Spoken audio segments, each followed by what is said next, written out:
Hello there, welcome to Herman Manyora's YouTube. My name is Jadil Cabrera here for our usual political conversations that are very simple, truthful and unbiased with Herman Manyora, who puts democracy in a hard-hitting way. He's here. How are you doing today? Fine. It's a beautiful Sunday. We're talking about Sondu, you know, Sondu bloodshed, Sondu killings, Sondu town. A question of boundaries, 7 people dead, Azimio Moja coming out and saying, look, you're taking our offices to Haiti and you haven't resolved conflict in Kenya. What do you think has led to this place where we are? Sondu has always been in trouble. Why are we here? It's not the only place. There's Mohoroni, Koru area. There are places, Nandi and Luyas.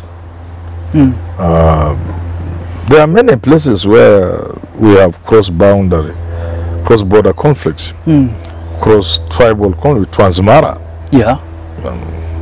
They are there. This is not the only one. Okay. This is just the latest. What is the difficulty in dealing then with these conflicts that we see in this country? Interior CS tried so much, even went on the ground, but nothing came out of it. I can use my own example where I come from to help give government some idea and those who want to understand. I come from a border with the Kalenjin. We share a common border with the Kalenjin. And in fact,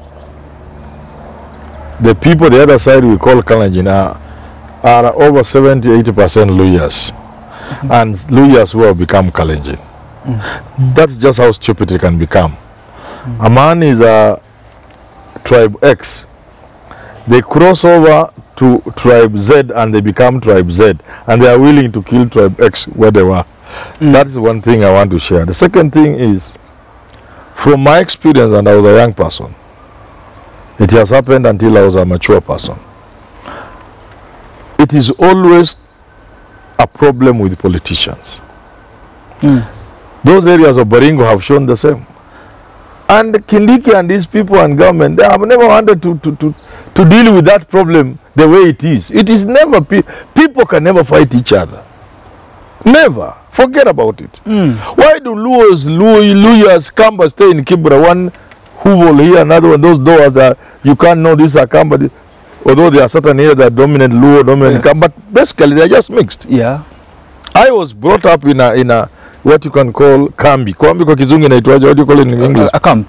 Well, it's not quite a camp. It's a forest. Our parents were working in the forest. Low people. Working in the forest, and there was the houses had been put up, a village sort of. And you see, my sister's kid is called Mudoni, another one is called Mbogwa, other Luos are called Onyango. These people have nothing against each other. Kenya does not have an ethnic problem. Even when you hear about castle rustling, is it? No, Kenya doesn't have an ethnic problem. In some countries, it is so bad that people from two communities can't come face to face like this at night. They'll kill each other. They can't even share a classroom.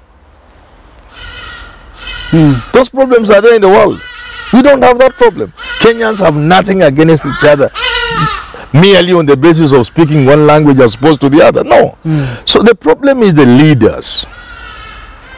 A leader wants to be popular and is instigating the people, inciting them to fight the other people, so that there is now need for leadership. So he comes up. We cannot allow these people, they are doing this, it is our boundary, this is what, you know. Then he becomes popular and he can be elected to parliament. Many people in the northeastern, what do you call it? Great Rift, North Rift. Yes. Are in parliament today because of riding on those problems of insecurity.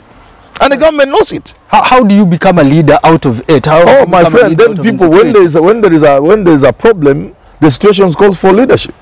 Oh. When now the Luos are fighting with the Kalenjin, leaders will emerge on both sides. And I can assure you, somebody is going to be an MCA around Sondu merely because of this conflict. He stood up, he supplied. Yes, he's going to stand up. He's going to supply arms. He's going to supply logistics. In 1979, when President Moi came to Kapkangani, on that common border of ours, The issue was being resolved in Kapukangani. He came with GG, powerful minister for interior, wacha kina Matiangi na kina kina Kindiki. Short man, GG Karaoke. What are you talking about?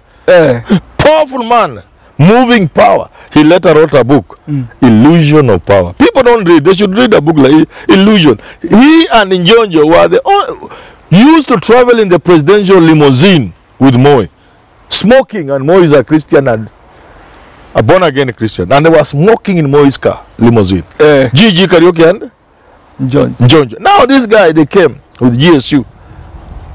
Moi called out two politicians, one from our side, one from the other side. There was Chege and there was Onam, which is true. If you want to sort out the issue of these intertribal clashes, go for the leaders and jail them. Boni Halwale said this. If you don't jail them, it will continue. It's a joke. Common people have nothing against each other. He said it's all about revenue allocation. He said if it's the governor of Kisumu, if it's the governor of Kericho, the senator of Kericho too, if it's them, they should back down because they're the ones escalating this conflict there. Could it be so? Could you agree with me? Not really. We have another similar case in our place. Giboso is a Luya place. In fact, those things were constructed by my father.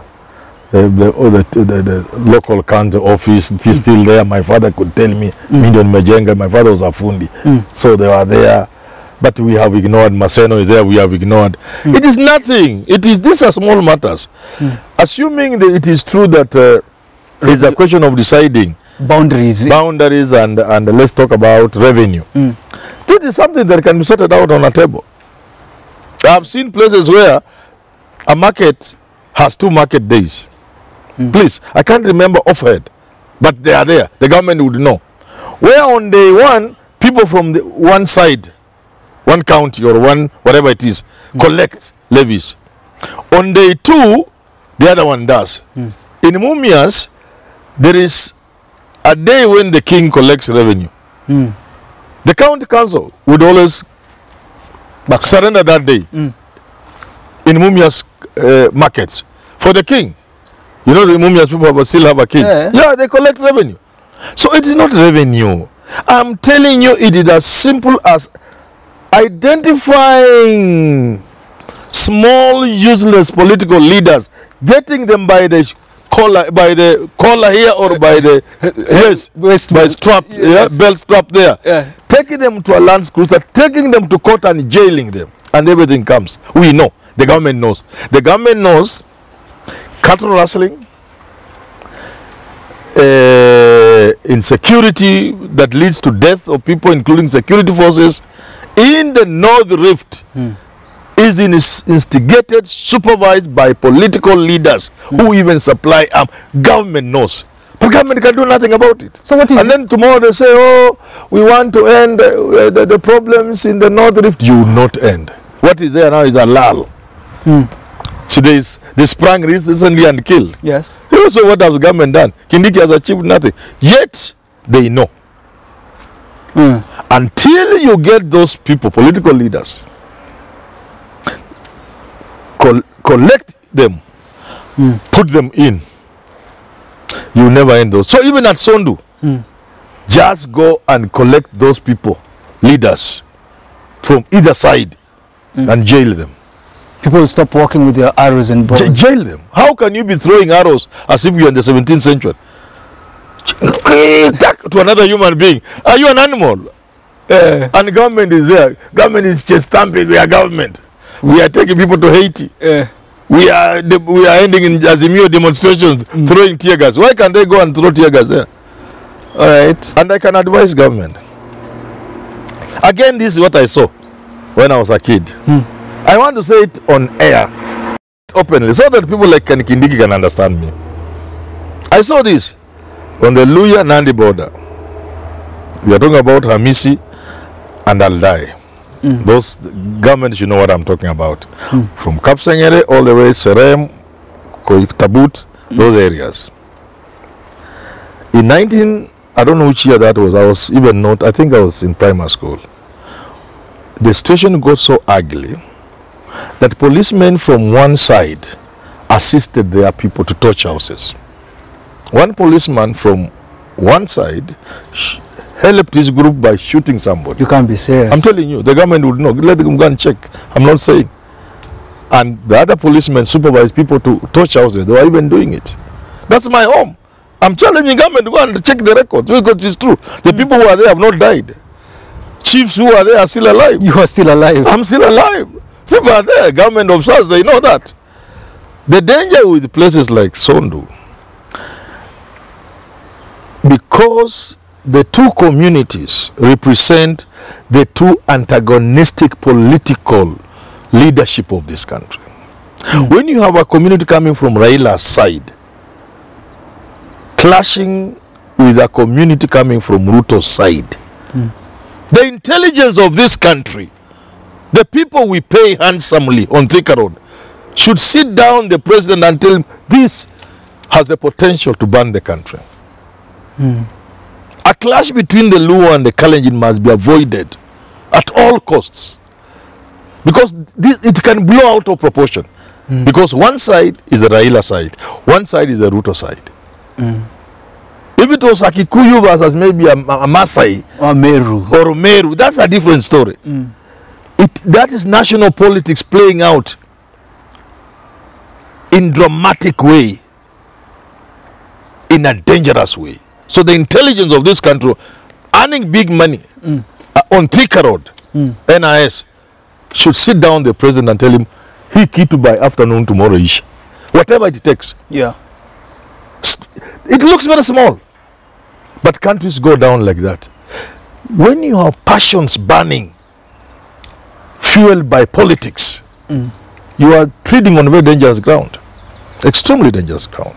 Well, we got to wrap it up at that point because it's getting scary even to have this conversation, Prof, with you. Until we do talk again, thank you for tuning in. It's all about singling out those small politicians, Prof calls and them, putting them in jail. Wabebe na West. Shika hapa. Throw them on the Land Cruiser. It used to be Land Rover, now Land Cruiser. Whatever it is, or Mahenda again some point. Arrest them in the morning, take them to court in the afternoon, let them sleep in jail that day. Thank you for tuning in. Have yourself a lovely rest of your day.